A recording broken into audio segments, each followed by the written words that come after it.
नमस्कार दोस्तों, मेरा नाम है अजय और आप देख रहे हो the box office collection show with Ajay Yadav. दोस्तों, आज के बॉक्स ऑफिस कलेक्शन वीडियो में हम जानने वाले हैं भोजपुरी फिल्म संघर्ष 2 का life time world wide box office collection. हालांकि वर्ल्ड वाइड नहीं है, लेकिन लाइफ टाइम है सिर्फ और सिर्फ इंडिया का नेट। फिल्म की स्टार कास्ट में खेसारी लाल यादव, मेघा श्री के साथ साथ संजय पांडे और सबा खान। फिल्म को डायरेक्ट किया पराग पाटिल ने और फिल्म को प्रोड्यूस किया था रत्नाकर कुमार। वहीं फिल्म की स्टोरी लिखी थी वीरू ठाकुर ने।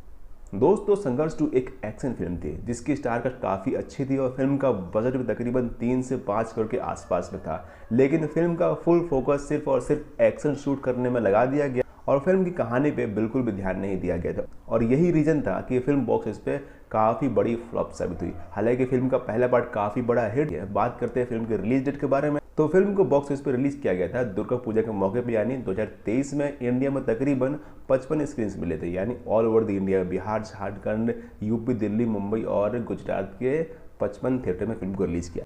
हालांकि काफ़ी वेबसाइट दावा करती हैं कि संघर्ष 2 ने कमाई की है बॉक्स ऑफिस पे 80 करोड़ रुपए, लेकिन ये दावा झूठा है क्योंकि 50 थिएटर में रिलीज होकर कोई भी फिल्म 80 करोड़ कमाई नहीं कर सकती। अगर विकिपीडिया के माने तो फिल्म ने कमाई की सिर्फ और सिर्फ 45 लाख रुपए। फिल्म का बजट है 3 से 5 करोड़ के आसपास और ये फिल्म बॉक्स ऑफिस पे बहुत बड़ी डिजास्टर साबित हो चुकी है। इनकी आने वाली फिल्म का नाम है रंग दे बसंती, जो कि जल्द ही रिलीज होगी 7 जून को। तो क्या आपको रंग दे बसंती का इंतजार है और क्या रंग दे बसंती इस फिल्म का रिकॉर्ड तोड़ गया फिर नहीं, ये तो वक्त ही बताएगा। वीडियो अच्छा है तो लाइक करें, चैनल सब्सक्राइब करें और अपनी डिमांड कमेंट करें। Thanks for watching.